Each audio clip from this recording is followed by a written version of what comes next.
Welcome to Tiger and All Bar Podcast. I'm your host, Bronick, and today we're just gonna vibe. Oh, and we have this young person here right now. Hey, thanks for joining me. Hello, I am Harper, HarperTheFox. Where did you get the name? I don't think I heard that last time. That is just kind of random happenstance. So, as happens with many people who are trying to choose a name to use online that is different than their birth name, I just went to like a baby names website and was just looking at a list of girls' names. And I had a few top contenders and I ran them by my husband partner, Max. And he was like, Harper, I feel like that suits you pretty well. And that is now what literally everybody calls me. All my friends call me Harper. Everybody calls me Harper. So unless you have any questions, we can get started. Yeah, let's go for it. Cool. Well, I always start with what was your childhood like?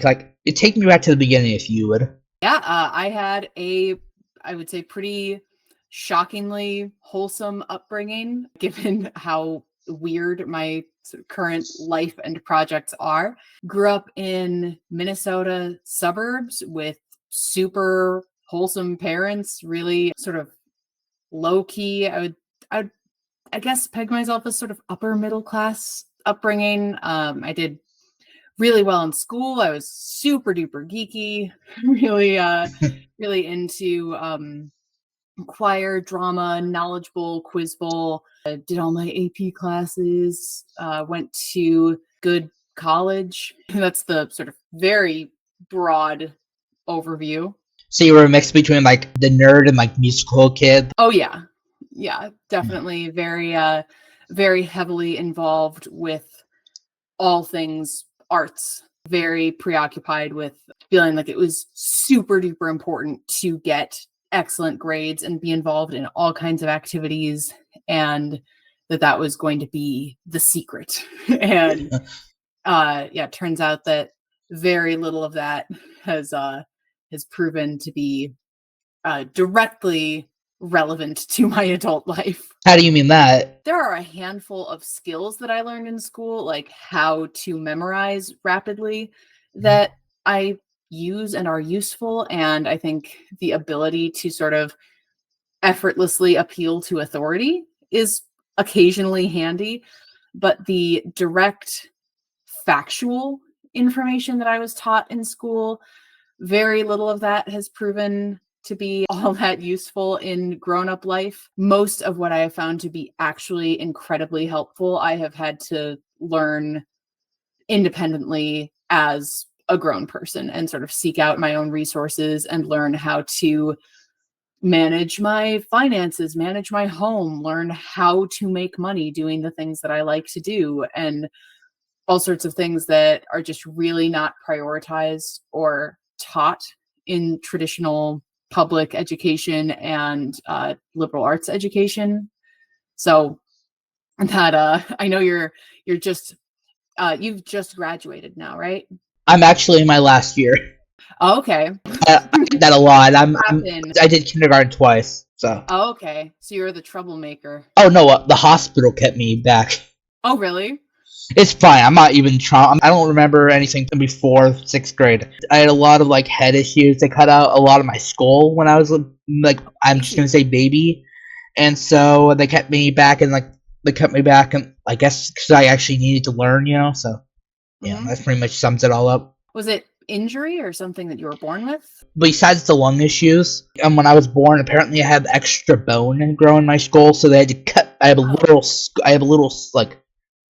If you saw me bald, you would see I had a scar, a bunch of stitches, It's been gnarly for your parents. I'm glad you don't really remember it. Once it's hit 6th grade, I don't I have bits in there, back and forth. I have little bits, but I don't remember nothing before 6th grade. Crazy. Anyways, but yeah, that's pretty much it. I gotcha. Any other questions? Yeah, I mean, so you're approaching the end of your K through 12 school. What are you looking at? Obviously, you're doing this podcasting thing, but what's sort of on your horizons? Probably just Like I don't know. I should probably have known by now, but I don't know if I want to go to college. Probably just take a year off, see where that takes me, and then if it happens, happens. But like I just want to go into film and production. I know that. It is completely normal. I remember hating when I was your age, people being like, "So what are you going to do with the whole rest of your life?" And being like, I fucking know. What are you talking about? Having a sort of general sense, like that's a good start. And if I could offer a single piece of unsolicited advice, Of course, go ahead. do not fucking go to college unless you know exactly why you're going.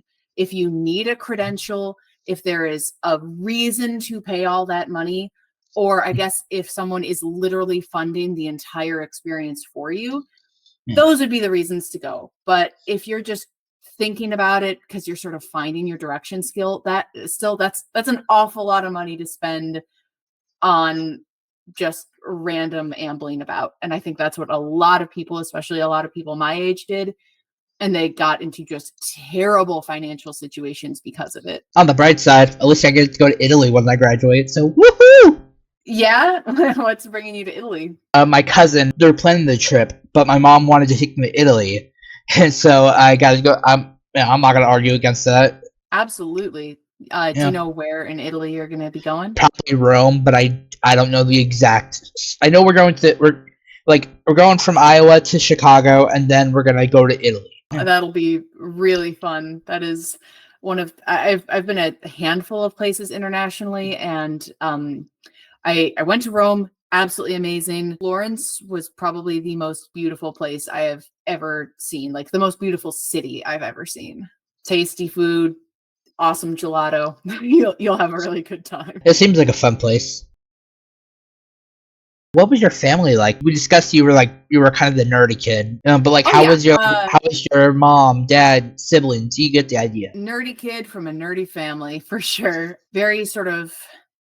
It's interesting. I'm going to use the word conservative, but I definitely don't mean that in the political sense. I at this point in my life, like the way my own personal opinions have developed and how I've sort of come into my own as an adult, that's just something I keep politics out of fucking everything I do online. It is completely irrelevant to the content I produce and how I interact online. No matter where you sit, it only pisses people off. So strictly speaking of childhood, I had an extremely liberal, sort of Democrat-minded upbringing and very conservative in the sense that the way I was raised and the sorts of ideals I was raised with, you were really sort of in subtle ways, I feel like I was very much expected to stay within extremely narrow bounds of acceptable patterns of thought and questions that could be asked. I was definitely raised with the idea that, like, I mean, for example, I never grew up thinking that there was anything wrong with being gay. Like that's a easy, obvious example of something where, like, for when I was growing up, if you called yourself like a conservative or a Republican, like there would have been questions about that. The family culture I was raised in, I was very much expected to stay within that family culture, to not deviate from that. That presented some challenges as I sort of came into my own and grew into adulthood. But I was the youngest child, and very loving parents who were very much like in love with each other and happy with each other until my dad's passing a little over a year ago. And yeah, you grew up in a wholesome at home. You did well in school. Like you were in the wholesome. You had basically the wholesome kind of childhood. But I'm not sure about anyone else. But like when I think of that niche, I think of like someone who's really preppy. They dress nice. How would you describe yourself growing up? That's an interesting question. I haven't thought about it in a long time. I definitely, I would say I was more the like quirky angle. Like I always wore like goofy earrings and mismatched socks, and I tried to dress in ways that were like flattering to me, and I really liked color. But I was also I was significantly heavier as a teenager than I am now. And I think especially for girls like in that decade where I was sort of coming of age, like everything all over magazine covers, like I think it would probably be surprising to people in your generation how ubiquitous it was to just be like ripping celebrities apart on the cover of magazines for having like the slightest trace of cellulite, especially women, like women models, women celebrities, like the way their bodies were under a microscope in that time period. I think it still I happens think though, doesn't it? it does, but people are pretty quick to shame that as like, oh, you're fat shaming, you're not embracing body positivity. Like people can still be aware of and critical of the bodies of people in the public sphere. But in the time that I was growing up, I think it was really it was seen as normal to expect completely unrealistic standards of beauty and precision from especially women who were like in entertainment and famous. So yeah, I was definitely really really preoccupied with wanting to like look a certain way and be seen as being a certain shape, even if that wasn't the shape that my body actually was.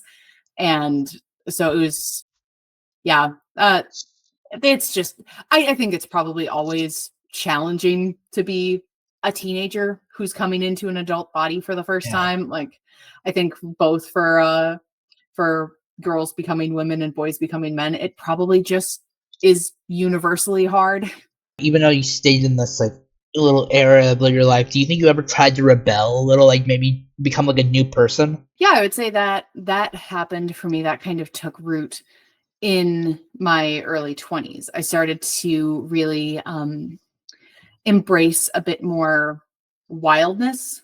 Like I had a very like I never really tried drugs or alcohol as a teenager. When I got to college, that was oddly enough something that my siblings introduced me to. They said like, "Hey, you're going to be going to college. Like, we want to be the first people that you drink with and drink safely with, and like you're probably going to end up smoking weed. So we're going to introduce you to smoking weed." and um and I get the idea behind that for sure, but I also think that planted in my head the idea like this is normal and good and okay, and I should go hard this direction. So when I got to college, I ultimately ended up uh drinking quite a bit. I about midway through I got really really into smoking weed. Just that was a massive part of my life and my own sort of self-identity for a long time. That is no longer a part of my self or identity. I haven't drank in years and years. I haven't smoked in years and years. Sort of recognized the ways that that was not actually good for me and left that behind. But I think in a big way, growing up with such a sort of I don't know, stable, wholesome, there are things expected of me background. And also when I was a teenager, I really, really wanted to date and just had zero interest coming back at me. I don't know if it was because it wasn't there or because I was so bad at picking up on the social signals or what exactly contributed to that. But for whatever reason, I really wanted to be dating people in high school and it never happened for me. And I really wanted to be dating people in college, and my whole freshman year, it didn't happen. So in the summer between my freshman and sophomore year, I decided like I need to force the issue. So I put myself on an online dating site. I found my first person. And then after that, the sort of the more sexual side of things started to really blossom and escalate. And I sort of, I think, had this idea of like, oh, like I have grown up so solidly with this idea, like it's always been clear, like my family will love and support me no matter what. And this is all good. And all the way up through like starting to like date people and sleep with people and drink a lot more and smoke a bunch. Like I still sort of had that continuous thread of family support, and it was still like in the realm of things that my siblings were also doing. When it came to, I started deciding to share pieces of my sexuality online through webcamming, and it was much later, but eventually through videos. That was another place where I think I was extremely naive. I expected to have maybe not the comfort, but the support of my family. And that was sort of where the buck stopped. Ultimately, it didn't take very long for my dad to like come around and sort of see where I was coming from and like to genuinely once again have his support. But I don't think it's really ever gotten there for anybody else. Would you say you're more like introverted or extroverted? I really don't know how to draw those lines. I've heard people say that you are an extrovert if you are recharged by social interaction, and you're an introvert if you're recharged by time spent alone. Mhm. And I would definitely say that I am recharged by time spent alone. However, I don't know if this is just because I've practiced it a lot, but I do find myself pretty able to go into group settings and meet new people. And even if I'm not feeling 100% confident, project confidence. And I'm definitely an oddball and pretty comfortable with being seen that way. It is challenging for me to be in a sort of busy group situation for extended periods of time. Did that impact like college really? Because you talk a lot, kind of quite a lot about college and like smoking, finding yourself pretty much. I think college comes with quite a bit of natural isolation. That even though there are like events and parties and you're going to classes and you're running into people and even like having a roommate, there are still substantial amounts of time that you spend alone, whether you're doing your schoolwork or whether you are in your room and your roommate isn't there, or when you advance in the college years and you have like a house where you literally have your own room. I think as a college student still, it is extremely easy to spend enormous amounts of time alone. Can I ask, like, what did you major in or minor or whatever it's called? Like, what did you take Mhm. for a college? Yeah, I took a wide range of classes, but I was an English major with an emphasis in poetry and creative writing. And that was something that's always been a strong through line in my life. I've always been interested in music. I've always been interested in writing, and that has sort of fed pretty naturally. I don't think it's actually come up yet in this interview. At this point, I would say the thing that I am most sort of widely known for by your average person online is I do absolutely filthy parody songs. So I take popular, well-known songs and rewrite them with sort of crass, fun, filthy Yeah, lyrics. yeah, I've been So seeing those that, online. I think they're pretty funny, honestly.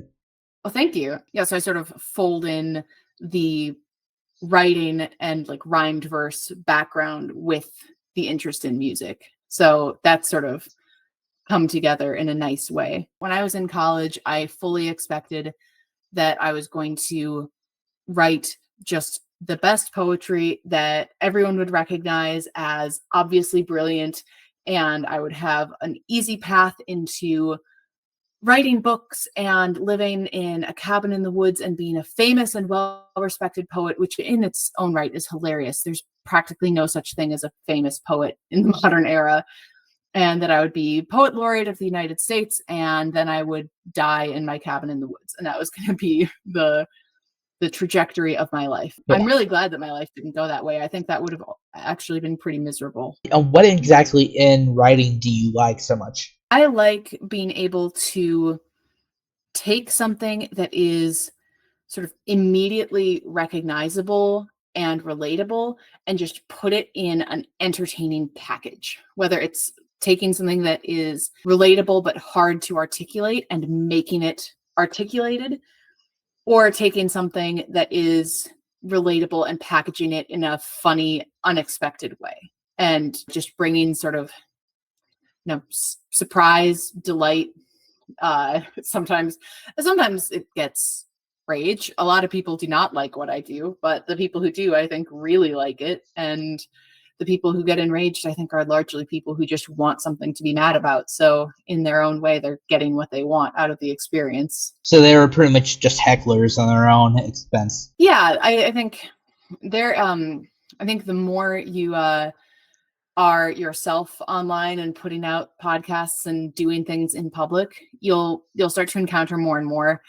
There are some people who just want to be downers, and like they're commonly referred to as trolls or some sort of similar thing. It's not even it's a broader type than that, because you think of a troll as someone who is like directly insulting someone's physical appearance, or someone who's really themselves crass. Like you imagine something like, I don't know if you watch South Park, but when love it. It's amazing. Okay, so the skank hunt character, when they do the episode about like online trolling, you imagine something like that. But there are plenty of people who are very kind and very polite, but they just don't really have anything good to say about anything anybody does. Like they'll just like look for the problem and look for the negative thing. So like, for example, I have one of my parody songs is to the tune America the Beautiful, and it's about cheating army wives. So it just starts out, while he's deployed, she'll be enjoyed by everyone on base. While he's deployed, she'll be enjoyed by everyone on base. The IEDs, they took his knees. She's got jizz on her face. The cheating wife of army life, she's full of STDs. When he gets back, she'll insist that it is his baby. In releasing that song, I have found this very noticeable split where people who actually served in the military, they love it. They think it is so funny. Even people who that exact thing has happened to, people will come and say, hey, like my first wife did that to me, and this song is hilarious. And so cheating, or what did you say? Yeah, there's like this whole known thing where like military wives, when their husbands get deployed, there is a strong contingent of military wives who will just start screwing anything that moves at the second their husbands are deployed. So that sucks. I don't support it, but it happens, and there you can find the humor in it. Sort of a dark humor that I think especially veterans really tend to go for dark humor. So there's that reaction. And then there is a whole split of, occasionally it's like civilian men, but a lot of it is like civilian women who come into the comments and say like, this is unbelievably disrespectful to our armed service members. You should be ashamed of yourself. You should hung yourself at the stake. Yeah, and some of them are very, very defensive military wives who say like, but I would never, and I and they sort of take this stance of like, well, because I wouldn't do this to my husband, obviously it's never happened and there's nothing funny about it. And that's sort of what I mean with people who like, they are looking for a problem to talk about rather than looking for what can be funny and unexpected and celebrated in a piece of content.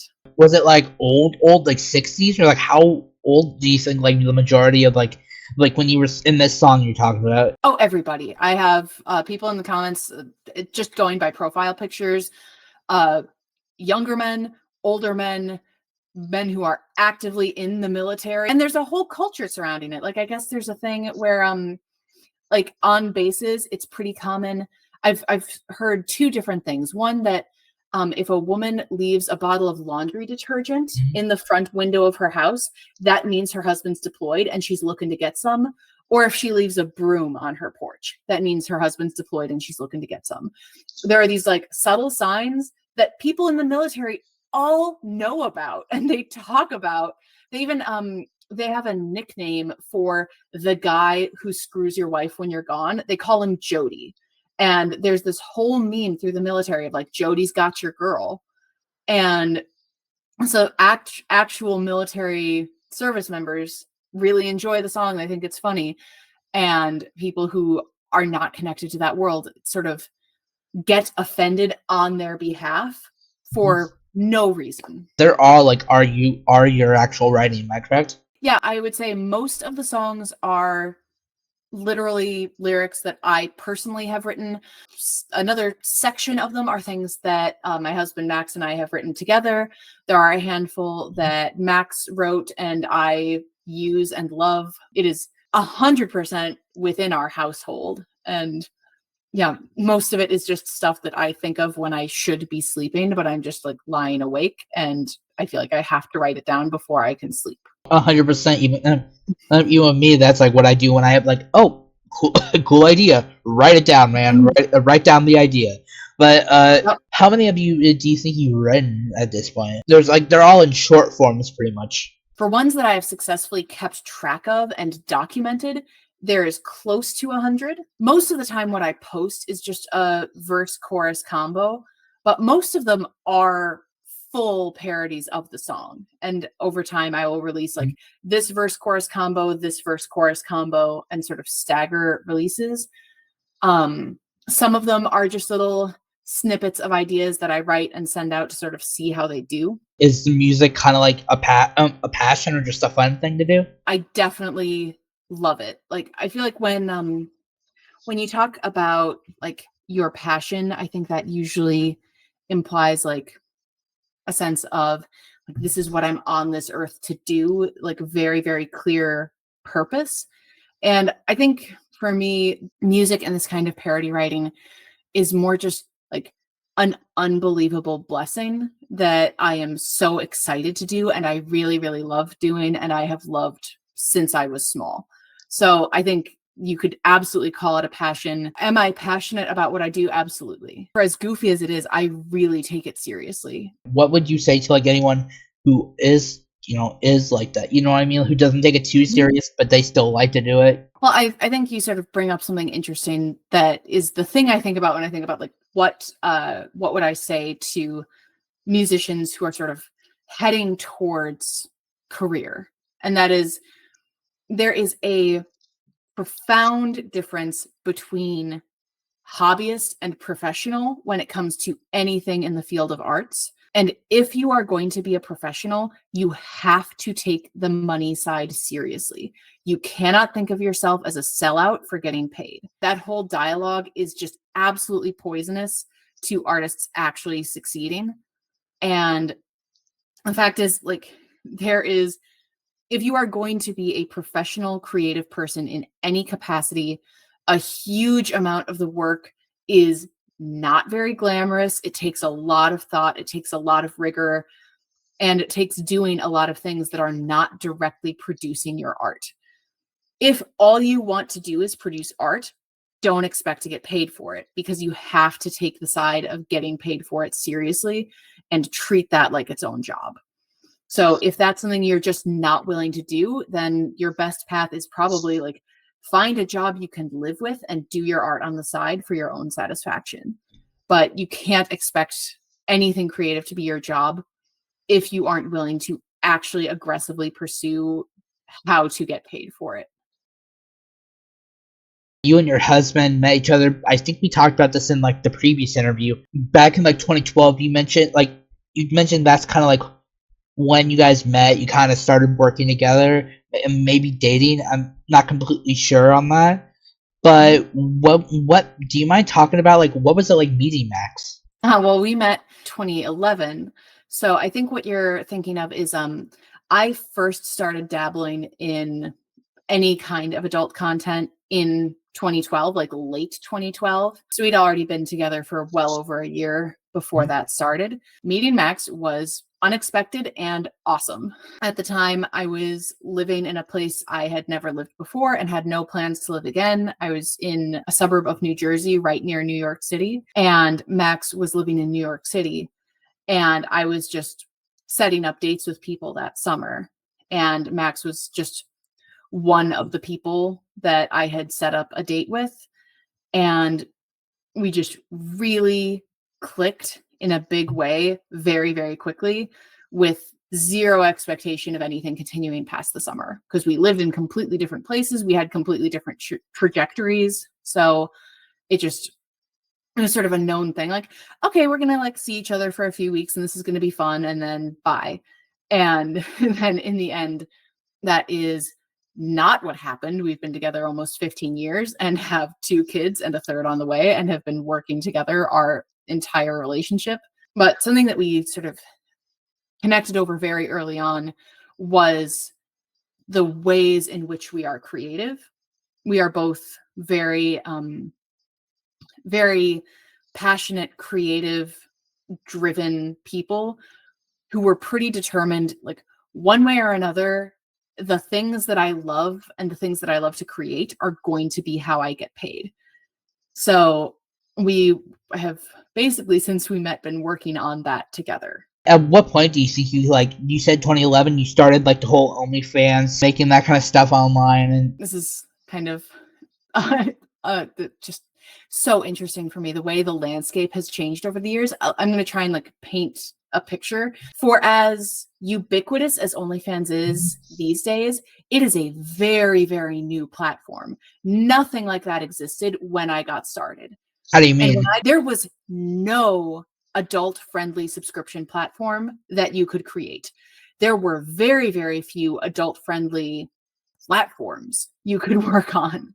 So when I got started in 2012, I was doing some like live nude webcamming, and there was an interface to receive tips in exchange, like in a digital currency in exchange for things done online. But that was very, very new. When I would tell people what I was doing, every single time I had to explain what it was because people just did not know about it. Nobody knew what it was outside of the people who watched and the people who did it.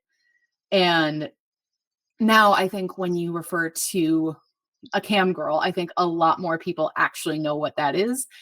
And in 2012, that was just not true. People really didn't understand it. And it was years and years and years where like there was webcamming. There were a few reliable places where you could post videos and have people buy videos.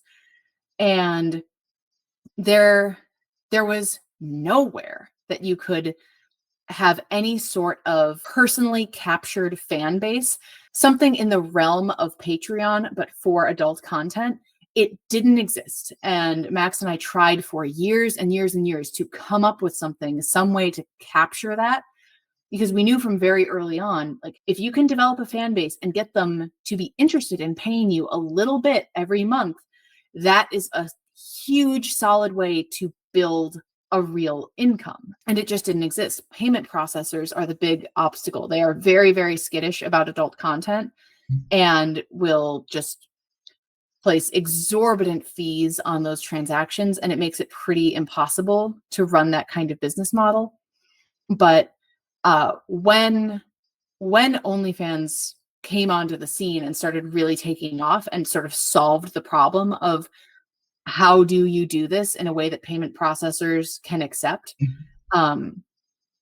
Very quickly after OnlyFans came onto the scene, both Max and I were like, yup, this is something we've been looking for years. This is going to allow us to harness people who have been enjoying us for years and do like our very specific thing in a way that people can directly support and make it much more reliable. College was kind of like the point where like you broke out of that shell in a sense, but like at what point did you like turn from this wholesome little world you phrased it as, and then like it turned into the stripping basically? Yeah. That is a super interesting question to me because I feel like the things that sort of make me wholesome are ongoing. Like I think in the vast majority of my daily life, I am a very, sort of sweet, friendly, docile person. I like taking care of little critters and animals. I enjoy stupid dad jokes. I'm just like a lot of the things that that make me a more sort of wholesome person are still there. I would say I was in my sort of early mid 20s when I decided to take the parts of me that are a bit more like freaky and wild and choose to share them publicly. That is not my whole self. It is a part of myself. And I think that basically everyone walking around has those parts of themselves, but just doesn't necessarily have the inclination or desire to share that publicly. And that was something I chose to do. Yeah, in my early 20s. My most wild, freaky years were like mid 20s. Since then, by a lot of people's standards, I'm still weird as hell and do things that a lot of people would be unwilling to do.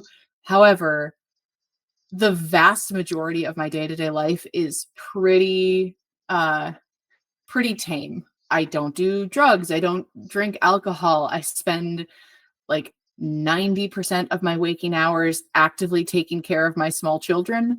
And then I spend a little bit more time writing these sort of funny, filthy parody songs.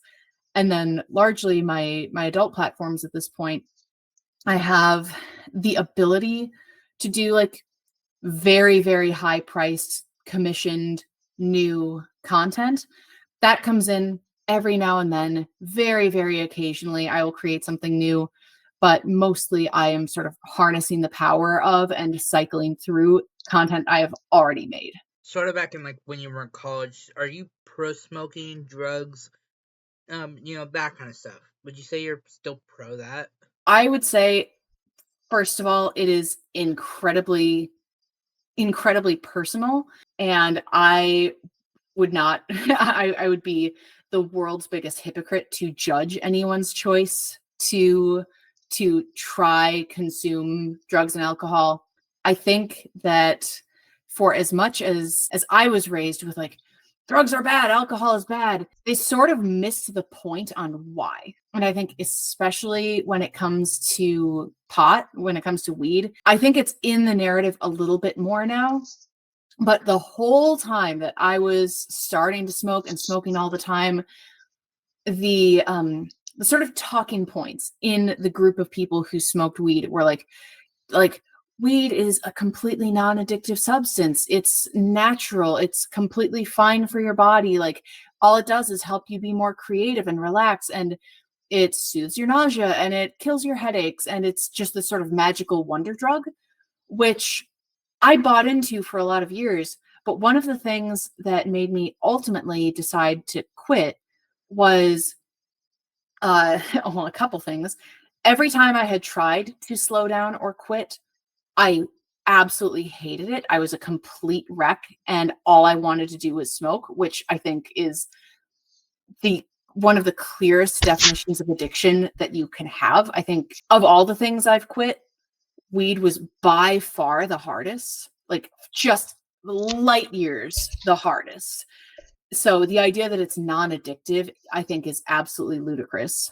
If you get into a habit of smoking all the time, stopping is going to be incredibly painful. And then I realized that I was using it as my answer to everything. And if something can do completely opposite, if it can have a completely opposite result, depending on what you want it to do, it's not the drug, it's your mind. And like, so I would have, and this isn't even talking about like different kinds of weed. I would have the same bag, and I would say like, I need to wake up in the morning, I should smoke weed. I need to get sleepy at night, I should smoke weed. Like, So it's literally weed is like everything at that point. Yep, weed was the answer to everything. And it has obvious physical consequences. It messes up your lungs, it makes you phlegmy, inhaling combusted plant matter is just not that great for you. It's a choice you can make, and there are worse things for you, but inhaling combusted plant matter is just not going to be very good for your lungs and your body. And I would say I am highly suspicious of other forms of ingesting it too. But I would say that is my sort of take on it as someone who's a huge pot smoker, very heavy drinker for a while in my life. And with drugs in general, I was a very try anything kind of girl.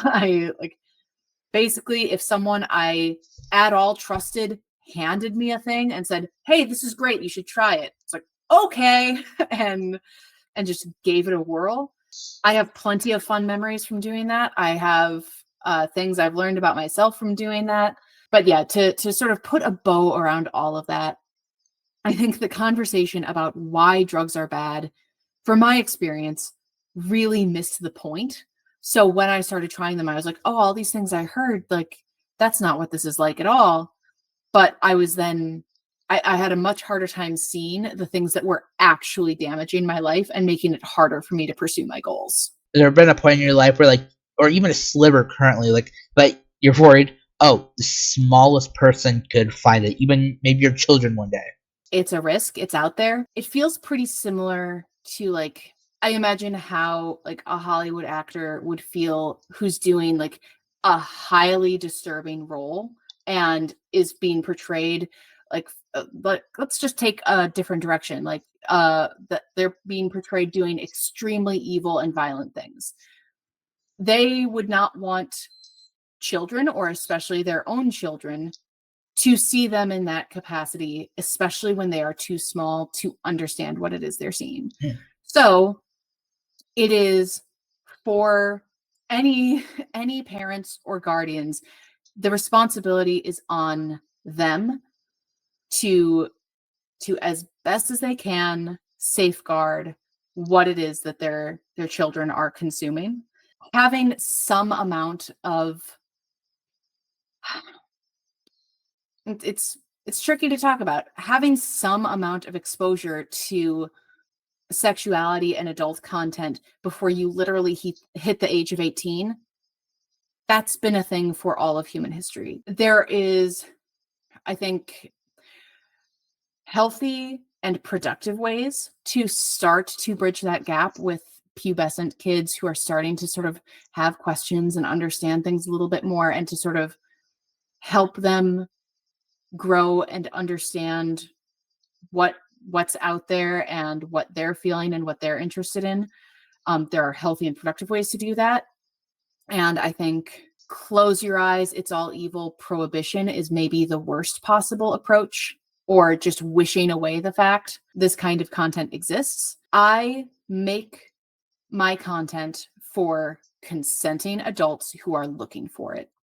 That is what I do it for. I take reasonable precautions to make sure that that is the audience who is getting it. And beyond that, it is out of my hands. Maybe you said it earlier. I think I have a little smidge of memory of that, but do you currently still strip? I'm just gonna call it stripping from now. It's just easier to say. Do you still do it, or is that more in the past? I would say that is largely in the past. I do not do webcamming anymore, and I want to be super clear, because I think stripping is a pretty confusing term, because that plants the idea of working as a dancer in a club. I have never done any in-person physical I am touching a customer work. That is something that I don't think it should be prohibited. And I know many people who do that kind of work. To me, the risk in doing that kind of work is so massively amplified. The risk to your own physical body, for me personally, wouldn't touch it with a 10-foot pole. My work has been exclusively online, like out of a house. Let's say somebody asks, What do you do for your job? like, would you ever bring this up to them, or? Not typically. I'm generally pretty vague because I mean it's really important to me that the kind of content I create is shared with people who want it and who are seeking it. So even when it comes to something as simple as like planting the idea in someone else's head, I like have done for work and still make some residual income off of. It's sort of a multifold thing. That one, it's hard to describe in a way that people actually understand and get a sense for like what my daily life is actually like and how relatively boring it is. That like if you lead with like I'm a porn star, I make porn, that just like puts people in a place of like, this chick is banging 6 different dudes every day and there's a camera crew around and she's probably doing coke, and like there's all these sort of swirling assumptions that come with that are just wildly inaccurate. And I don't want to signal those assumptions, and I also don't want to give people information that they don't actually want. So I tend to be more vague about like, if people actually ask and are really curious what I do for work, I will leave it at like online creative person or online content creator. And for people that I know better and trust and have a sense for like, oh no, they're actually curious and they actually are like going to be fine, then I'm willing to go more into it. But it's just, it's not really a great conversation point for normie life. Most of my life is normie. Effectively, really don't make adult content anymore. My current projects and future is, I think, largely elsewhere. So it's just, yeah, for people who are seeking it and want it, it's out there, but it's not something I'm trying to like push on anybody. How much are you into like working on the movie? Because you said it would maybe at this point be maybe a few months to a year. At this point, the real focus for our team is getting volume 1 of Cops versus Horrors seen, getting an audience of people who is excited and interested in volume 1 as we build volume 2. So we have a limited team. We need to really prioritize how we spend time and resources, and we want to do it right. We want to make sure that it's a well-received, well-loved volume 1 and that part 2 is fantastic when it's produced. So we talked to you before, the screenplay is done. Like the story exists. We know exactly what's coming. There is animating done. There's voice recording done. There are many pieces of production that are done. When it comes to a release date, we don't have one because we are focused on get volume 1 seen, get it loved. So if you want volume 2, one of the best ways you can get it is by sharing it with people who are going to think volume 1 is funny as hell. I was gonna ask if you could, like, for people who haven't checked out the interview, which down in the description, guys. If you could you like give a little snippet of like what should they expect from what's the basic premise of like the first or last movie? Yeah. So I'll give you the little rundown of how volume 2 begins and how the story is set. So we are in a sort of semi-apocalyptic desert society where there is a city that is ruled by a police chief with an iron fist who is preoccupied with the fact that there is a den of horrors out in the desert where his men keep disappearing. He is sending men out there. They are not coming back. He has sent his girlfriend out there to investigate. She never came back. These desert horrors are getting food and clothing and supplies without coming into town. There is something up and he doesn't know what it is and he wants answers. So seeking answers, he brings in a new man, and this new man is absolutely jacked, like a special forces elite operative.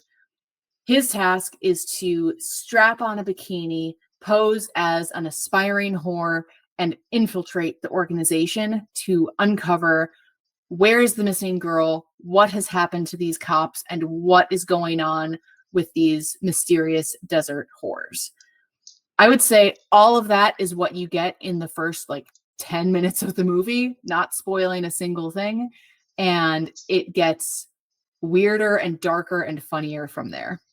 What's up, guys? What's up? Hey, but how's you guys doing? It's me, your boy Ronick. I just wanted to say before you go, thank you anyone who stayed for the spirit one. It's cool. It's cool having you as fans, and I'll take fan art. I'm I'm not picky. Anime. Anyways, thank you guys for watching this. Before you go, check. I had I know I mentioned this probably twice now, but we did a previous interview with Harper and her husband Max on their movie that they're creating, and so if you want to check that out, it's down in the description. And please subscribe if you want to see them on again. I think they accepted to come on to talk about their part 2 for their movie. So if you want to see that in a year or whatever it comes out, please subscribe. We're also trying to get Will Wood on. It's a wild world out here. Anyways, I hope to see you next Wednesday.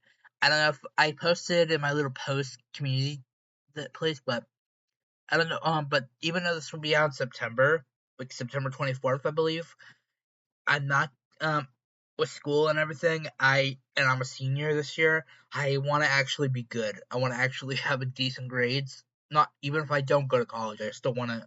I want to make it out good. So if I don't post every single week, just know that's why. But I hope to still do this, and I hope you guys subscribe and like the video as well. Anyways, I don't want to waste your time anymore. You probably have to do something else better than this, I assume.